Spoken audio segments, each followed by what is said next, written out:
আসসালামু আলাইকুম দর্শক, আমি পাওয়ার মেগা চলে আসছি আপনাদের কাছে একটি নতুন ভিডিও নিয়ে। তো এর আগের পর্বে আমরা দেখাইছি যে আপনাদের যদি পাওয়ার না আসে ইন্ডাকশনে কীভাবে এটা সলিউশন করা যায়, প্লাস দেখাইছি যে ইন্ডাকশনে যদি শর্ট থাকে কোনো সার্কিট সেটা কিভাবে সার্ভিসিং করা যায় সেটা দেখাইছি। তো আমি বলেছিলাম যে আজকের পার্টে আমরা দেখাবো যে E1 যে সমস্যাটা আছে, তো শুধু E1টা না, E0, E1 এবং E2 যে সমস্যা আছে এই তিনটা, সেটা আজকে আমাদের এই ভিডিওতে দেখাবো। তো আর কথা বাড়াবো না, চলুন আমাদের ভিডিওটা শুরু করা যাক। তো E1, E0, E2, E3, E4 যেগুলো প্রবলেম আছে, তো এটা একটা বেসিক আপনাদের একটা ধারণা দিয়ে রাখি। তো আপনারা হয়তো বাজার থেকে অনেক রকম সার্কিটের কেস কিনে থাকেন, কভার কিনে থাকেন, তো আপনারা হয়তো জানেন না যে কভারের পিছনে সমস্যার সমাধান দেওয়া থাকে অলরেডি। তো আমার কাছে দেখেন, আমার কাছে একটা কভার আছে, এটা হলো আপনার universal induction cooker repair board. তো এখানে যদি আমি আপনাদের দেখাই, তো এখানে কিন্তু ওরা কোম্পানি নিজেরাই সমস্যার কথা উল্লেখ করে দিয়েছে আপনাদের কাছে। যদি কখনো E0 আসে, E0 নট পট ওয়ার্কিং, অর্থাৎ আপনার কোনো পাতিলটা কাজ করতেছে না, ক্যাশ করতেছে না, যেটা প্রবলেম আসে সেটা হলো E0। আর তারপর লো ভোল্টেজ, অর্থাৎ যদি আপনার কারেন্টের ভোল্টেজ 220 অ্যাভেলেবেল বাসা বাড়িতে থাকে, 220, 240 এর মাঝামাঝি অ্যাভারেজ থাকে যে কোনো বাসা বাড়িতে। তো আমাদের ইন্ডাকশনে কিন্তু সেম ভোল্টেজ থাকে, ইন্ডাকশনে আরও ভোল্টেজটা কিন্তু বুশ হয়। ইন্ডাকশনের ক্ষেত্রে আরও মনে করেন আপনার 220 থাকলে তখন 320 হয়ে যায়।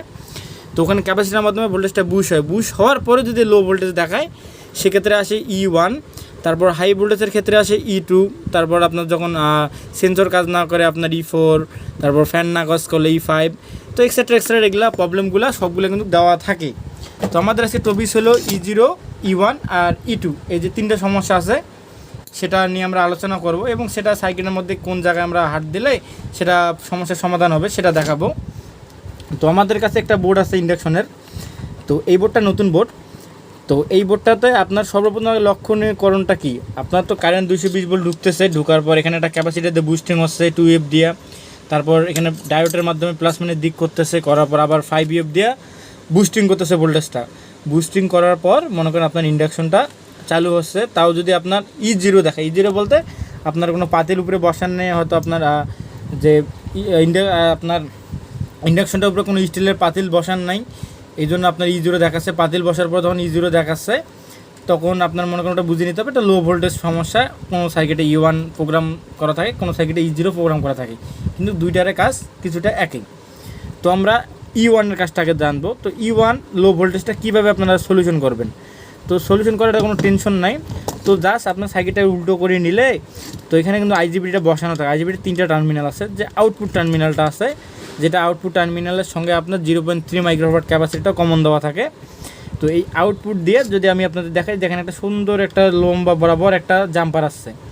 এই জাম্পারটা আসে একটা রেজিস্ট্যান্সে ঢুকছে, এটা হলো 820K রেজিস্ট্যান্স। এটা 820K 1 ওয়াট, হাফ ওয়াট এবং 1 ওয়াট ব্যবহার করে, তার বেশি ব্যবহার করে না। অনেক সুরাতে দেখা যায় এরকম দুইটা ব্যবহার করে। দুইটা কেন, একটা 410 আর একটা 410, ওটা সিরিজ করা থাকে। সিরিজ করার পর 820K তৈরি করার পর তারপর কাজ করে। আবার অনেক ক্ষেত্রে দেখা যায় যেগুলো আপনার SMD যেগুলো রেজিস্টার আছে, সেক্ষেত্রে অনেক সময় 3টাও 4টাও ব্যবহার করে। তারা 210Kগুলো আছে, 210Kগুলো সিরিজ করে। তো আমরা ডিরেক্টলি আসবো এখানে আমাদের 820K প্রয়োজন, মানে 820K আমাদের প্রয়োজন লো ভোল্টেজটা ঠিক করার জন্য। তো 820K কাজ করে যেহেতু এটা, তো আমরা মিটার দিয়ে সর্বপ্রথমে মিটারটাকে কী করব, মিটারটাকে যে কোনো মিটারে যদি ডিজিটাল মাল্টিমিটার থাকে, এখানে আপনার যে 200K পর্যন্ত আছে, এটা 2 মেগা অর্থাৎ 2000K পর্যন্ত জাস্ট ওখানে দেওয়ার পর আমরা আমাদের যে ইয়েটা আছে, রেজিস্ট্যান্সটা আছে, আমরা এইভাবে এটা মেপে দেখতে পারি। তো ভালো হয় যেটা আপনার সার্কিট থেকে আলাদা করে মেপাটা সবচেয়ে বেটার হয়। যদি কখনও E0 আর E1 প্রবলেম হয়, তো আপনার জাস্ট এই রেজিস্ট্যান্সটা পরিবর্তন করলেই ঠিক হয়ে যাবে। আর একটা রেজিস্ট্যান্স আছে, দেন ক্যাপাসিটার থেকে একটা আসছে, ক্যাপাসিটারটা না, যেটা আপনার আসছে আপনার আইজিবিটির যে মাঝের অংশটা আছে সেটা থেকে যে রেজিস্ট্যান্সটা ব্যবহার হয়েছে সেটা হলো আপনার E1-এর কাজ করে। E0 অনেক সময় দেখা যায় যে আপনি লাইনে দিয়েছেন, আপনার সবগুলাই ঠিক আছে, কিন্তু গরম করতে পারছে না, E0 শো করতেছে। সেক্ষেত্রে আপনার যে 5 মেগাওয়াট ক্যাপাসিটিটা আছে, এটা দেখবেন এটা হয়তো ভিতর থেকে যদি ফাটি যায় কোনো কারণবশত, তখন কিন্তু এই প্রবলেমটা বেশি ফেস হয়।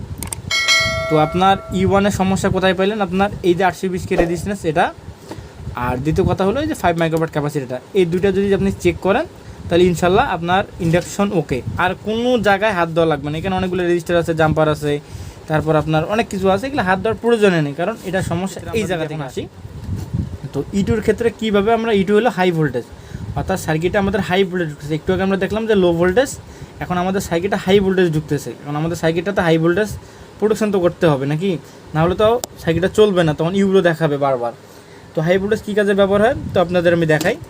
তো এই যে লাইন গেল ফেস এবং নিউট্রাল, তো এর মাঝামাঝি যে ডায়োডটা আছে এখানে আপনার হাফ রেক্টিফায়ার সৃষ্টি হয়েছে, হওয়ার পর এর যে প্লাস অংশটা আছে, এই প্লাস অংশটা দেখেন আপনাদের আমি যদি দেখাই, তো এই যে প্লাস অংশটা ডিরেক্টলি বরাবর আপনার ইয়েতে গেছে, ভিআইপিএসে গেছে। আর যে একটা মাইনাস অংশ আছে, এই মাইনাস অংশের সঙ্গে এই যে এখানে একটা ক্যাপাসিটার কিন্তু বসছে, রেজিস্টার এখানে একটা বসছে। এই রেজিস্টারটা যদি আপনার একটু সারাসারি করেন, তো এখানে মান দেওয়া আছে 2 ওয়াট, আপনার 270কে এখানে দেওয়া আছে 270কে 0.5 মানে হাফ ওয়াট রেজিস্ট্যান্স। তো কোনোগুলোতে 330কে থাকে, এটাতে আপনার 270কে আছে। এখন তারপর এখান থেকে আবার দুটো রেজিস্ট্যান্স গেছে, অর্থাৎ এটা ডাইরেক্ট আপনার নিউট্রাল লাইন থেকে আসছে, এটাকে আবার সিরিজ করে এখানে আপনার দুইটা রেজিস্টার গেছে। এই দুটো হলো 820কে এখানে 1 ওয়াট ব্যবহার করছে, হাফ ওয়াট থেকে এখানে 1 ওয়াট গেছে। তো আপনারা যদি E2 আসে সর্বফার্স্টে আপনার এইটা চেক করবেন, ভ্যালুটা চেক করার পর এখানে দুটো 820কে আছে, এই দুটো আপনারা চেক করবেন। চেক করলে আপনাদের যে হাই ভোল্টেজ সমস্যাটা আছে এটা কিন্তু খুব মানে হাই ভোল্টেজ সমস্যাটা আপনার একবারই সমাধান হয়ে যাবে। আবার যদি কখনও যদি ভুল ভবিষ্যৎ এগুলো শেষ করার পর আপনার মনে হচ্ছে যে সার্কিটটা কাজ করতেছে না, কোনো ট্রাবল, সেক্ষেত্রে আপনি তখন ভিআরে হাত দিবেন। তখন এই ভেরিয়েবলটা আপনি অ্যাডজাস্ট করতে পারেন ঘুরাঘুরি করি, অথবা এটা ডাইরেক্ট পরিবর্তন করে দেবেন, ঝামেলা ক্লিয়ার। যদি পরিবর্তন করেন একদম ঝামেলা ক্লিয়ার। আর এগুলা অবশ্যই মেপে দেখবেন। তো আমাদের E0, E1 আর E2 এই সমস্যাটার জন্য আসে। তো আমাদের ভিডিও যদি আপনাদের কাছে ভালো লেগে থাকে তো আমাদের চ্যানেলকে লাইক করবেন, সাবস্ক্রাইব, শেয়ার করবেন। আর আমরা যদি আপনাদের নেক্সটে আমরা যে ভিডিওটা ছাড়বো সেটা আমাদের হবে কি, আপনার যেটা E3, E5, E6 যে টপিক্সটা আছে যেটা অ্যাভেলেবেল সমস্যা হয় সেটা সম্বন্ধে আমরা নেক্সটে ভিডিওটা আপলোড করব। তো আজকের মতো আসসালামু আলাইকুম, দেখা হবে একটা নতুন ভিডিওতে।